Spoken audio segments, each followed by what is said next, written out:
Hello there, YouTube.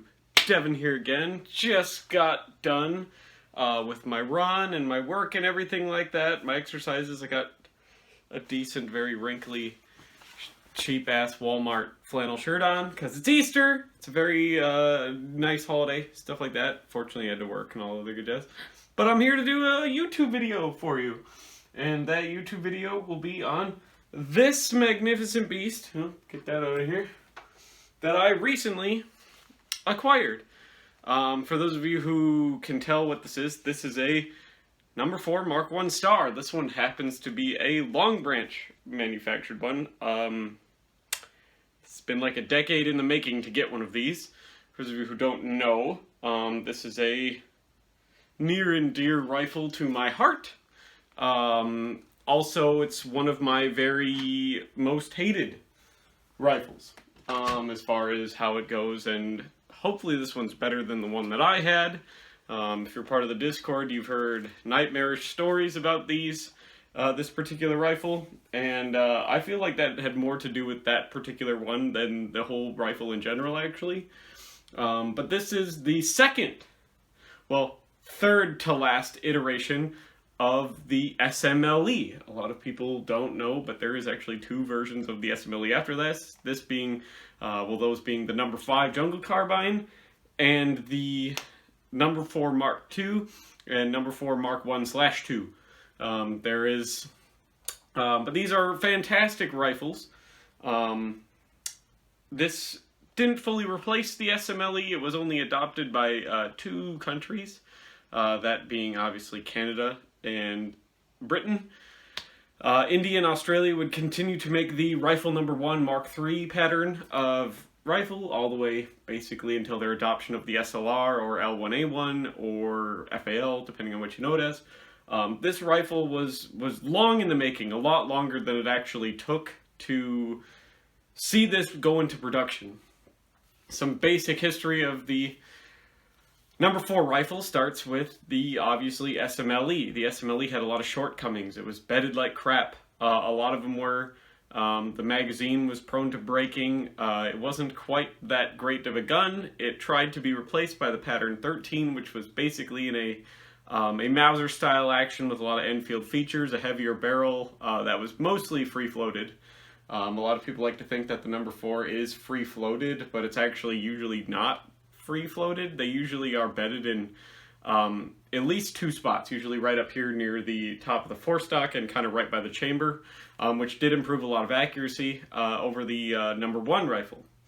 Or the short magazine Lee Enfield Mark III, as it would be known during World War II. You would not get the number series of rifles until after World War I, where you would see the rifle number 1, rifle number 2, rifle number 3, and the rifle number 4, come into naming. So this design of rifle was designed to be both simultaneously better than the SMLE in performance and cheaper to manufacture. It was finalized in 1939, but would not start production until about, you really wouldn't see this entering the field until late 42, early 43. They would kind of cut their teeth with British soldiers and Canadian soldiers in North Africa during the final days of kind of that campaign. It is still based off of the standard Lee Enfield action. It takes almost the same magazine. They're not interchangeable with the rifle number 1, but it's still a 10-round double-stacked magazine, still chambered in .303 British, or 7.7 by 56 rimmed, for those of you metric people. The sights were improved. They were moved from up here on top of the barrel and all the way to the back to give you longer sight radius. They were changed to an aperture style of sight, which is something the British had been trying to do for quite a long time. But when you get hit real hard with a world war and you have tons of, SMLEs laying around, rifle number 1s, short magazine Lee Enfields, you really can't afford to go through a bunch of massive rifle changes. So it would start, this whole series of the British trying to get an aperture would start with, obviously, the Pattern 13, and it would move on to the rifle number 1 Mark V, but eventually it would become standard here on this, the rifle number 4, much, much later, 20 years after the rifle number 1 Mark V. There would be a bunch of series of different apertures that would change. There would be kind of just a two range battle sight done throughout the war. There's tons of different rifling patterns. There's tons of different manufacturers of these. There's quite a lot, and it would serve basically up until the mid 90s as a sniper rifle. There's a lot of them rechambered in .308, and it would serve with the Canadian Rangers until very, very recently, only a couple of years ago, 2018, 2019. It would be supplemented and replaced by the Tikka T3X Arctic, made by Colt Canada.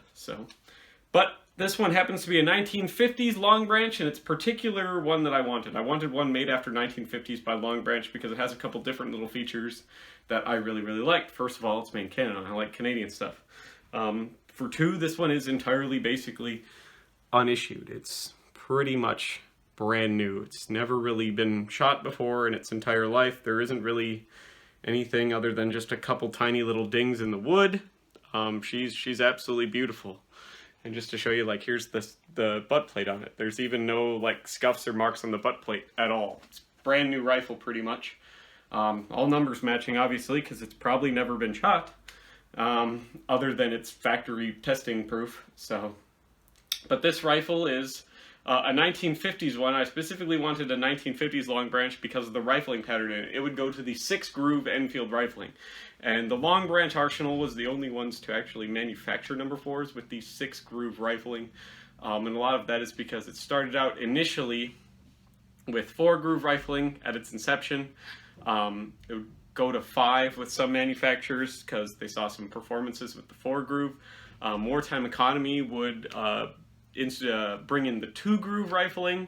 After World War II, they would kind of go back to start with the 5-groove in Britain, and then in Canada they would continue on with the 2-groove and 4-groove for quite a while until about 1950 actually is when it started, and then they their machines started to wear out. They were getting too worn out or too broken or something like that, or something went wrong with them, so they just started using the same machine they were using to rifle Bren barrels to rifle number 4 barrels, and the Bren has 6-groove rifling, so that's how you see the Canadian after 1950s Long Branches, or you could have an earlier one that might have received a new barrel that would have the 6-groove pattern Enfield rifling. They are widely regarded as the most accurate number 4s, is the Canadian pattern number 4s with the 6-groove rifling.